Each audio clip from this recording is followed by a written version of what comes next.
Capítulo 17. A harmonização de uma melodia dada. Parágrafo 46. Na harmonização de uma melodia dada, o aluno é confrontado com uma nova dificuldade. Não apenas ele deve verificar que as harmonias estejam propriamente conectadas, como ele também deve encontrar os acordes que podem melhor responder às necessidades e propósito da melodia. Nós não podemos ver, a partir da melodia ela mesma, quais são os acordes apropriados para ela, uma vez que cada tom da melodia pode pertencer a vários acordes diferentes, nem todos dentre os quais responderiam ao propósito harmônico apropriado. O mero fato de que uma das notas de uma melodia se encaixe em um certo acorde não justifica a nossa aplicação desse acorde. Ademais, devemos certificar-nos de que o acorde demandado pela melodia seja tal que possa ser conectado aos seus vizinhos, de que a condução de vozes seja boa e, finalmente, de que em certos pontos da melodia possam ocorrer fórmulas especiais harmônicas, tais como cadências. Nós iremos agora examinar as circunstâncias, condições e pontos de vista que nos determinam na escolha deste ou daquele acorde. Parágrafo 47. A utilização apropriada das tríades, nas suas formas fundamentais, já nos são conhecidas, mas as funções exercidas pelas suas inversões na harmonização de melodias dadas, especialmente no caso do acorde de 6/4, nós devemos inspecionar mais de perto. A. O acorde de sexta aparece bem mais frequentemente do que qualquer outra das inversões, e o seu uso apropriado não é acompanhado de dificuldades. Nós meramente devemos buscar utilizá-lo em certos pontos, onde o baixo está em movimento contrário. Onde o baixo estiver parado, esse acorde soa débil e sem vida, especialmente se ele for seguido pela forma fundamental da tríade, no mesmo tom do baixo.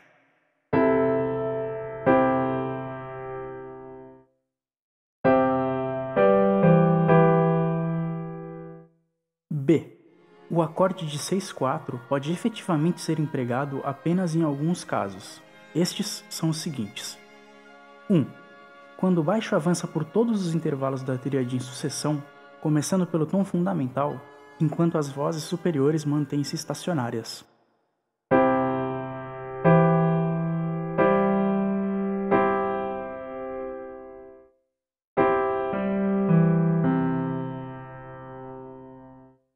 2.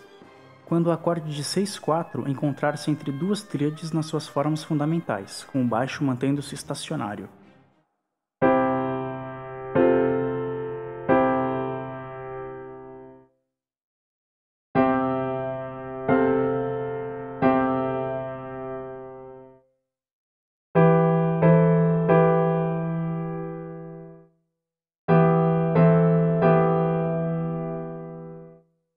'Este caso pode ser modificado ao permitirmos que o baixo do acorde seguinte ao acorde de 6/4 avance um grau para cima ou para baixo, com cuidado especial sendo tomado para que a conexão de acordes seja bastante suave.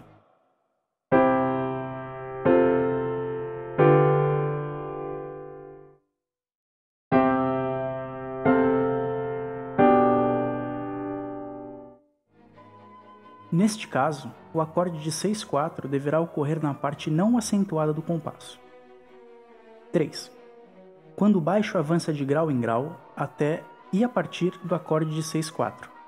A quarta é então a ligação entre o acorde de 6/4 e os acordes de ambos os lados dele.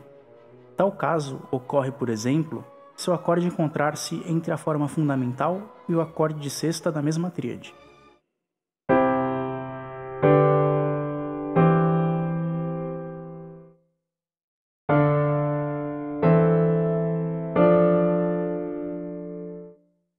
Este acorde deve, em todo caso, ser conectado a um dos acordes vizinhos por meio de sua quarta, e até ou a partir do seu outro vizinho, a quarta deve avançar de grau em grau.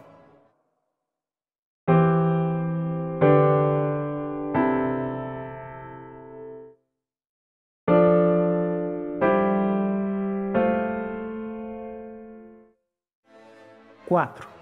Quando o acorde de 6/4 ocorre na parte acentuada do compasso, diretamente seguindo a sua tríade fundamental e avançando até a tríade uma quinta acima dela. O acorde de 6/4 é aqui o resultado de suspensões. Ver capítulo 23, parágrafo 73.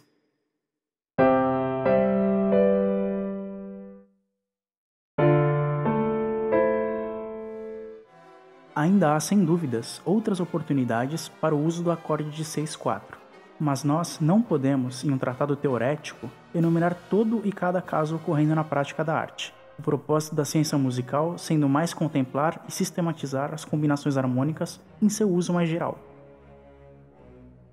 Cabe ao aluno talentoso seguir as incitações do seu instinto musical e ocasionalmente ultrapassar os limites teóricos aqui dispostos. O aluno menos talentoso, no entanto, que necessita de princípios teóricos definitivos e concisamente expressos, deve trabalhar em estrito acordo às regras, o quão problemáticas e inflexíveis que sejam. Estas regras surgiram empiricamente das incitações musicais da natureza do homem. Parágrafo 48. Vamos agora voltar-nos às harmonias dissonantes. O acorde dominante pode ser utilizado sem restrição em todos os casos. Se a sua sétima for preparada, o acorde soa mais ameno e mais agradável. A resolução da forma fundamental do acorde dominante na tríade tônica constitui a fórmula chamada cadência.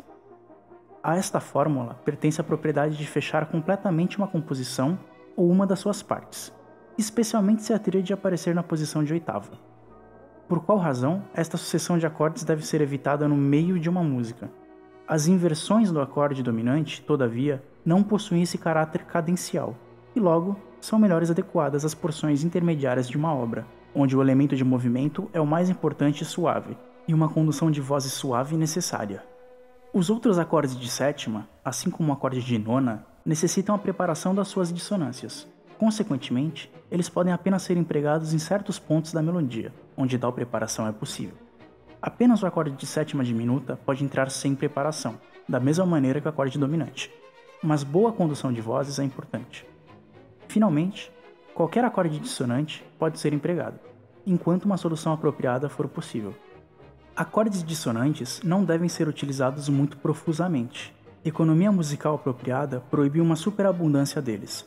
Nas tríades é encontrada a verdadeira beleza harmônica. Na sua livre escolha de acordes, o principiante não deve buscar um efeito excepcional, singular, pois, enquanto esses são de valor inestimável para o compositor realizado expressar certos humores peculiares, um amontoado de dissonâncias vagas não é vantajoso em uma escrita, o qual não tem tal propósito especial, e na qual beleza absoluta é almejada ao invés de beleza relativa. Parágrafo 49. Nós devemos sempre começar com um acorde consonante na forma fundamental.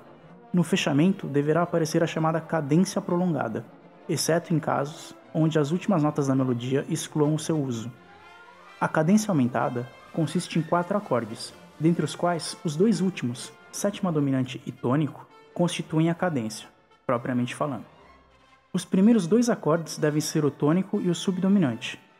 Há 2 tipos de cadência prolongada, dependendo de qual destes 2 acordes for colocado primeiro. A. Cadências da primeira classe são constituídas da maneira seguinte. 1. Em um tempo não acentuado, nós encontramos um dos acordes pertencendo ao grupo subdominante, isto é, ou as tríades no 4º grau, na forma fundamental ou como acorde de sexta, ou a tríade no 2º grau, também em forma fundamental ou como acorde de sexta, ou, finalmente, com uma exceção especial às regras da resolução, o acorde de sétima no 2º grau, em qualquer uma das suas primeiras 3 formas. Eu devo assumir que a distinção entre partes acentuadas e não acentuadas de um compasso, arces e teses, é sabida pelo aluno. 2.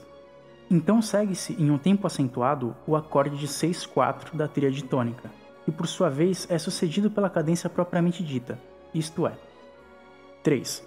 Em um tempo não acentuado, o acorde dominante ou a tríade dominante. E 4. No tempo acentuado, a tríade tônica na sua forma fundamental. Seguem exemplos de cadências prolongadas do primeiro grupo.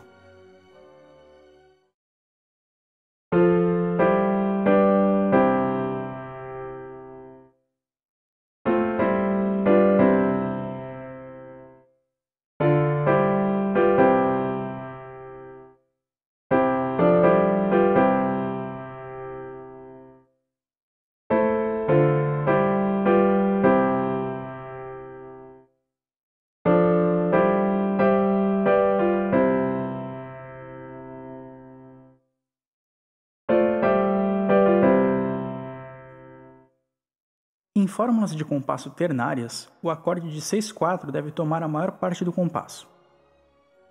Em fórmulas de compasso compostas, o acorde de 6/4 deve cair no segundo tempo acentuado do compasso. B. Cadências do segundo grupo são constituídas da seguinte maneira. 1. Em tempo não acentuado, nós encontramos um dos acordes pertencendo ao grupo tônico, ou seja, as tríades no primeiro e sexto graus na forma fundamental ou como acorde de sexta. 2. Segue-se em tempo acentuado um dos acordes do grupo subdominante, tríades no quarto ou segundo graus, ou também o acorde de sétima no segundo grau, na forma fundamental ou primeira inversão. 3. Acorde dominante ou tríade dominante na forma fundamental. 4. A tríade tônica na forma fundamental. Seguem exemplos de tais cadências.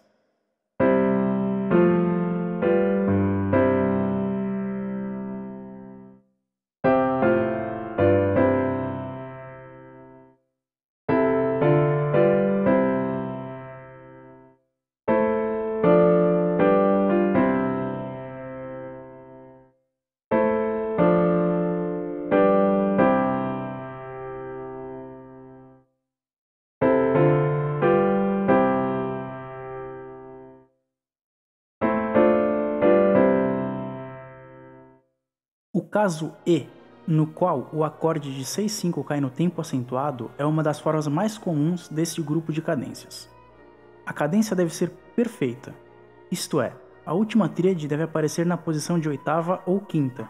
Se esta tríade, no entanto, estiver na posição de terça, a cadência é imperfeita. Em menor, a cadência prolongada é construída como em maior. Parágrafo 50. Nós não podemos enfatizar suficientemente a importância de resguardar-se desde o início de progressões proibidas de quintas e oitavas. A minha prolongada experiência me ensinou que nenhuma falha vira hábito mais fácil do que a negligência neste respeito. O aluno mais apto irá ignorar um grande número de quintas e oitavas abertas ou ocultas se ele trabalhar descuidadamente. Uma examinação mais próxima de progressões ocultas é aqui disposta. Estas progressões são chamadas ocultas pelo motivo de que elas não aparecem realmente nas vozes em questão, mas devem ser imaginadas. Elas estão escondidas nos tons silenciosos que preenchem um intervalo ou o salto realizado por uma ou ambas as vozes. No geral, tais progressões não podem ser colocadas como falhas absolutas. Há até mesmo muitos casos onde elas são inevitáveis, por exemplo, na resolução de certos acordes dissonantes.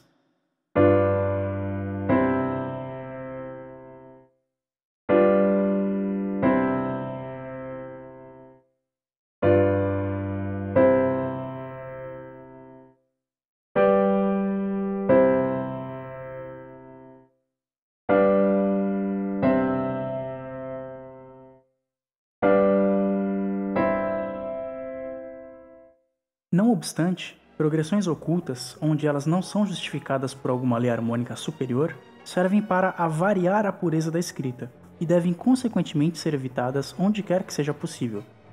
Aqui, algumas dicas sobre o assunto serão talvez bem dispostas, dissipando quaisquer dúvidas do aluno em relação a quando e como deviações das regras governando progressões ocultas podem ser feitas.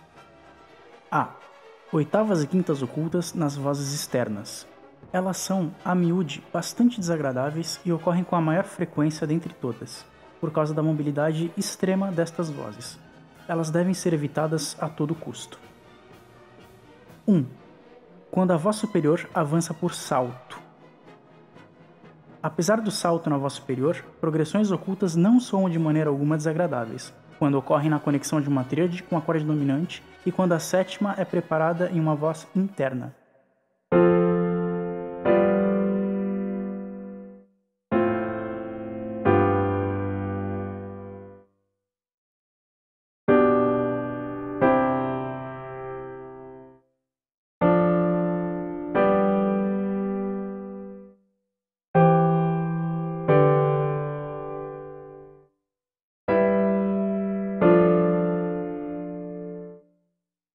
2. Quando todas as vozes avançam em movimento paralelo.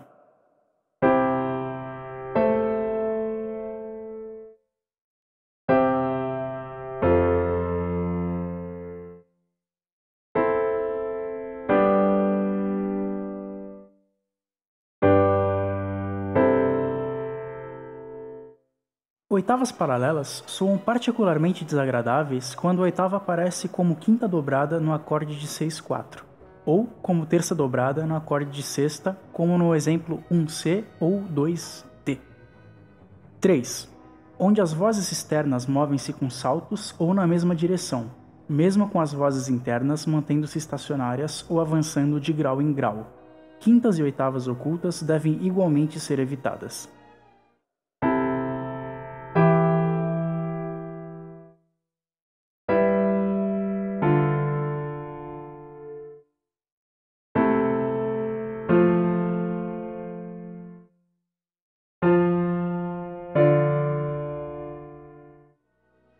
B. Progressões ocultas nas vozes internas. Oitavas ocultas são aqui inteiramente fora de questão, surgindo somente em consequência de má condução de vozes.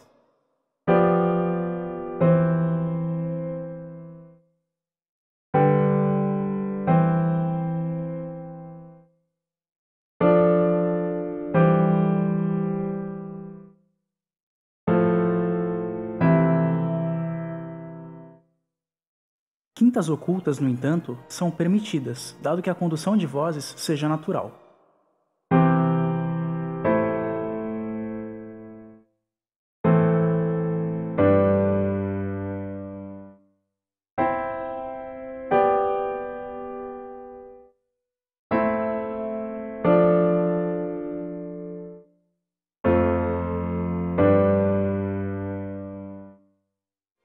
C.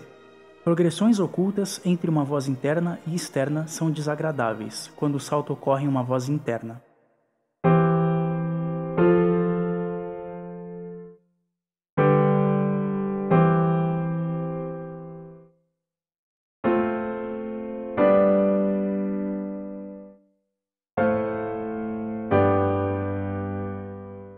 Na maioria dos casos restantes, progressões ocultas devem escassamente ser evitadas, como, por exemplo, na resolução do acorde dominante, e realmente não é necessário evitá-las.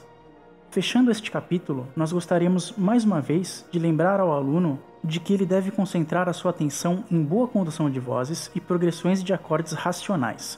Apenas tal atenção permitirá que ele evite inteiramente progressões abertas proibidas e confine o uso de quintas e oitavas ocultas a casos onde a sua ocorrência seja absolutamente inevitável. Duas quintas paralelas são permitidas quando a segunda for diminuta, mas não vice-versa. Nota: o baixo não deve avançar por meio de saltos sucessivos na mesma direção.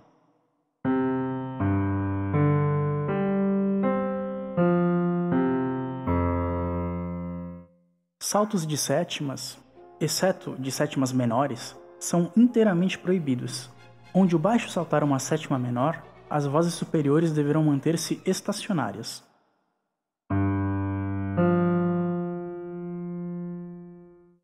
O salto de oitava é permitido. Exercícios.